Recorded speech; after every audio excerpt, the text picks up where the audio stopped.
What is up, fight fans? I am Jason Burgos from MixedMartialArts.com, and I am joined by one of the brightest, young, talented, all of this MMA game. On July 31st, he will step into the cage for Bellator Featherweight Grand Prix Finals against promotional legend Patricio Pitbull in not only the biggest fight of 2021 for Bellator, but it could be looked at one day as maybe the most important fight in Bellator history. And that young, talented man I speak of is the ice-cold killer they call Mercenary, aka AJ McKee, Mr. Mercenary, sir. Thanks for so much for the time today, just days away from this big fight. Oh, thank you for having me, man. And definitely one of the most anticipated and biggest fights Bellator's ever put on. Me just being the young up-and-comer, him being the OG vet and holding not one but two world titles, I think it says a lot. So I'm looking forward to just putting on a show and going out there and doing what I do best. Now, talk to me about being a part of this marketing push for this fight, because Bellator has put a lot of work into this since it became official in April. It's had a big fight feel, like the weight of maybe being the biggest fight of 2021. How has this process been of you trying to have a successful camp for the biggest fight of your career while also having this huge demand for your time from outside sources? Has it been a big learning experience, and has it been pretty difficult at times? Definitely. I would say, yeah, it becomes a little difficult, but I mean, a diamond's made with pressure anyway, so you just got to be able to deal with it, you know. I kind of embrace it all now, you know. I've done probably in the last 2 days over 20 interviews, social media day, and just so forth. But yeah, like I said, it's embracing it and just soaking it all up. You know what I mean? There comes a lot with becoming a superstar and being a star. So it's how you deal with things, how you grow with things, and just kind of how you evolve. And yeah, man, mental health is mental wealth. So you got to keep that brain happy. Yep. And I think that's been a big part of this camp. Just getting healthy, being healthy, and staying on top of things. You know, this has been a fight that we knew was going to happen at the beginning of the tournament. And then obviously seeing and focusing on each individual time after time until we got to this point. It's surreal, man. You know, I've been calling Pitbull's name for 17 fights. Yeah. He's kind of ignored me and acted like he didn't know who I am, switched the brackets, said Pat Curran's going to beat me. Yep. So now there's nowhere else to hide, you know what I mean? And there's no fear factor, you know what I mean? He's a big one to tell everybody he's going to kill him and knock him out. And he's not saying that this time. So I think I'm in his head a little bit, but I don't know. Once that door closes and that bell dings, like, we're both going to change into two different people.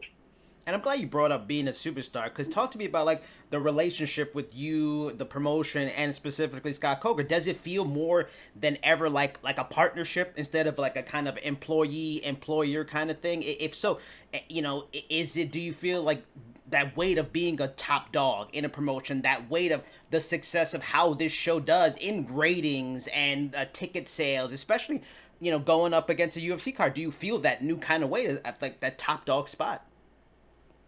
Definitely. I'm not really too worried. The thing is with the UFC card, you know, it is what it is.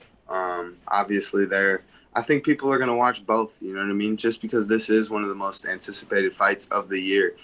I mean, this is bigger than the Conor Poirier fight 3. Like they're just putting on the same fights. They're putting on new things, but no one really is people like new things. And this is something new that no one has got to see yet, you know?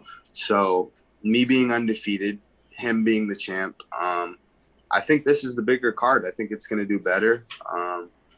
We'll just have to wait and see what the views and the numbers say. But at the end of the day, man, I try not to worry about that. And yeah, Scott's done a great job. You know, he's worked side by side with my father throughout my career. And that's why it's kind of been methodically laid out the way that it's been, you know. After my 6th, 7th fight, they're like, hey, dude, he's starching people. Let's get him in those top 5, top 10. And my dad's like, nah, I'm not ready, which was smart, you know. As a coach, as a father, he wanted to make sure that the T's and the I's were crossed. You know, we like things bold, so we keep it a little different. And yeah, they kind of work side by side. And 17 fights later, You know, I believe it was, yeah, after my 14th fight with Pat Curran, I was supposed to get a title shot. And then they brought the tournament around, which ended up being for $1 million. So, hey, why not? Let's do it. And again, just showing the pound for pound level of steel, and as a guest, because again, you transitioned perfectly into what I was going to ask. I was going to ask about your father in this question. That how important has it been that he's been there on this journey with you from the very start as a former star fighter in his own right? Do you feel like if maybe he wasn't there, maybe you had like a different coach or something like this, would you have had more bumps in the road? Like maybe, like you mentioned, you would have got maybe a fight you weren't ready for. Like, do you think this process would have been very different if he wasn't there the whole time? Definitely, because I've been calling Pitbull's name since day one. So the second they would have gave me an opportunity to take that jump, I would have taken it. You know, I with him, he just knows the ins and outs of the sport. You know, so me coming in at 1,500 and 1,500, and then now making this substantial amount of money, and then him being a first generation fighter, me being a second generation fighter, I felt like kind of an insult to him, but he knew in the long run what his game plan was. And that's why he just stayed calm, stayed patient. And he's like, just wait.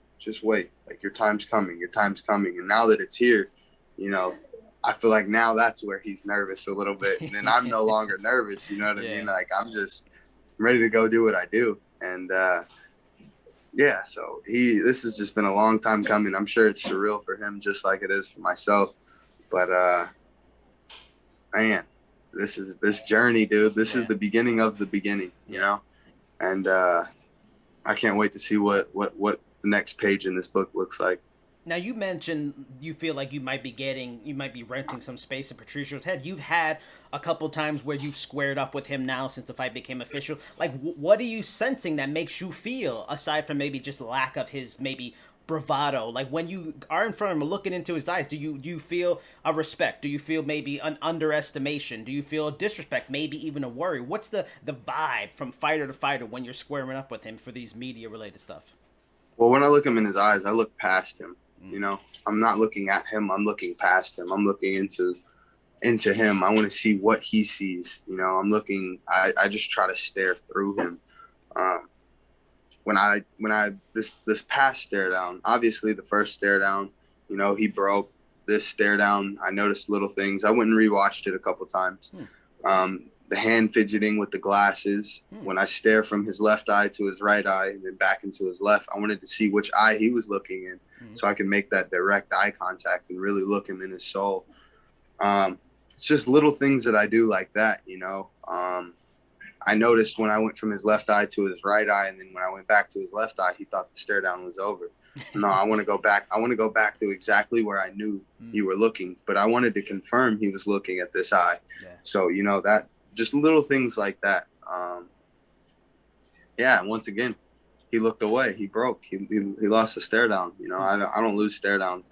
I can't lose a stare down. You know, like, you're not breaking me. That's how I feel. In the media day, what was it, yesterday, he mentioned that he predicted a submission second round because of the long neck you have. Rapid reaction to him calling that particular result, and going back to the idea of maybe in his head, do you think this is him building gamesmanship to try to do the same to you, get in your head on some level by saying that? Maybe, perhaps that could be part of it. But my thing is, when has Patricio ever said he's going to submit someone? True.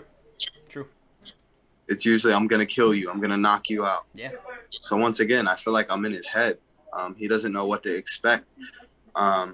He's resulting to what he knows is his go-to, which is a guillotine. Yeah. With that being said, I mean, whatever. That's my bread and butter too, you know. Obviously, it's easier for a longer person to get around someone's neck than a short person. Yeah. He's just stockier, you know what I mean? So I don't know. I'm not too worried about it, you know. I'm gonna go out there, have fun on my feet, pick them apart, and we'll see how things end up. Patricio is without a doubt the best fighter in Bellator history. He's earned the designation with a lot of wins, a lot of fights, a lot of records. On like a scale from 1 to 10, with 10 being the highest, like where would you rate him? For example, like rate Darren Caldwell on 1 to 10, and then Patricio. Because I'm curious for you to give me and to people that watch this, do you feel it's a big jump up in levels from a Caldwell to a Patricio Pitbull? Definitely, definitely. But the thing is, styles make fights. Yeah. So stylistically speaking, I do not feel too much more of a threat in this fight than I did the previous fight. Huh, okay. I don't know. I know what to expect, you know? Yeah. I know exactly what to expect from him. I knew exactly what to expect with Cardwell. And I think that's what's kind of messing with these guys' heads, is that I'm telling them what they're going to do. And I'm telling them how the fight's going to go. Like, you can pick this, you can take this, whichever route you want to take, you know, pick and choose your poison. And that's what's kind of bothering them, I think. You know, I read that in The Art of War. Mental warfare is the #1 warfare. So if I can get in these guys' heads, like, that's the biggest part for me. And me always picking at him, and then going cold turkey, quiet, not saying a single word to him. It's kind of messing with his head a little bit, you know? Like, I used to mouth off at him when we get face to face. Like, there's nothing left to say. Now, like, we're going to let our hands and feet do the talking when we get in there. How far back would you say that you got into the mental side of it? Did you have to go through your career? Was it early in the game, even before your MMA? Is something your father suggested? When did you realize the mental part of the game is just as big as the physical part of the game? My dad's known the entire time. That's why he's kind of let me be myself. Yeah. And be the hot-headed AJ and call him out since day one. You know, after my first fight, I'm calling Patricio Pitbull out. Like, you're 1-0, kid. Chill out. You know what I mean? But I didn't care. Like, I knew what I wanted to accomplish. And with that being said, you know, just continuing to grow from it, and then getting to a point where he could no longer ignore me. And that was at the Chandler versus Pitbull fight. When I fought Curran, and he's like, "Oh, Curran's gonna beat you." Well, for me, that's like, you're showing me you want someone else to do a job that you can't do. So then I'm doing an interview. No, dude, I just showed them again. They want to do another weight check. Oh my God, these people, bro. Yeah. So with that, you know, it going from me calling him out to where he was no longer able to ignore me. And then obviously the tournament, me picking the #1 pick, him switching the brackets, going to the opposite side. He's ran and ignored me as long as he possibly can. And at this point now, there's nothing left, you know? There's nothing left. We just got to go in there and tango and make it sweet like mango. I believe you grew up not far from where this fight's going to happen, the LA Forum Major Arena. For me, as a New Yorker, getting to be on the floor of Madison Square Garden was huge. But I was still in the crowd. How big is it for you to take center stage in a historic arena like that you grew up near? Man, it's phenomenal. There's been just so much greatness that has happened in those red walls. Being able to win the father-son fight with my dad as well, that was just a phenomenal thing that happened at the Forum as well. Solidified that first stamp, like I'm saying, just go get that world title in those red walls. Then maybe getting the second world title there as well. Like, maybe my name will end up on those red walls one day, you know? That's my motivation. Like, be so great that they can't deny you, to the point to where you're like, they'll just enjoy you there, you know, to where, like, that place is just historic. Like, all the greatness that's happened there, like, let's continue to create new legacies there and just evolve in a sense. Now, I follow you on Instagram, and on Instagram all the time, I appreciate your live videos. You're always grilling. You're always grilling some delicious beefs all the time. Like, when did the love of grilling, a man after my own heart, when did the love of grilling start, and how many times a week would you say you're grilling? Man, I'm a big meat eater. I love that red meat, boy. I love that red meat. Just nice, warm, pink center, you know what I mean? I want to open up a steakhouse one day. Nice. I think I'm going to, after this fight, maybe. I want to open up a nice 5-star steakhouse, do some celebrity cooking myself, And like that'll be kind of like my draw, you know what I mean? Is come have AJ McKee cook you a nice bone-in ribeye or something, you know what I mean? When I dropped out of Notre Dame, I went to Cerritos College. I always wanted a wrestling state championship ring. So when I went to Cerritos College, I went to school for culinary arts, and then I just kind of realized like school's not for me. It's kind of a joke to me. That's like telling Gordon Ramsay, you know what I mean? You got to use this amount, this amount. Yeah. Gordon Ramsay's gonna look at you and be like, "Bro, screw off! Like I'm gonna do my salt Bombay and finesse." You know what I mean? So cooking is an art within itself, just like fighting. Yeah. So you got to be a grill master, man. And I love grilling meat. That's my thing. So what would you say to all the young grillers out there, the newer grillers out there? What would be the AJ McKee go-to seasonings for your beef? And also, is that another thing? Are we going to see AJ McKee seasonings one day? Maybe, man. I see. I haven't really hopped into the seasoning game. I feel like the meat doesn't really need the seasoning if you got the right cut. A little bit of garlic, you know, a little bit of garlic. Tony Satchers is fire too. My best friend's from Louisiana, so he put me on that Tony Satchers, boy.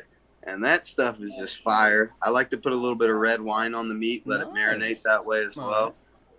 Give it a little 24-hour soak up in the alcohol, and yeah, garlic, you know, a little bit of pepper. What else? It's really all you need, man.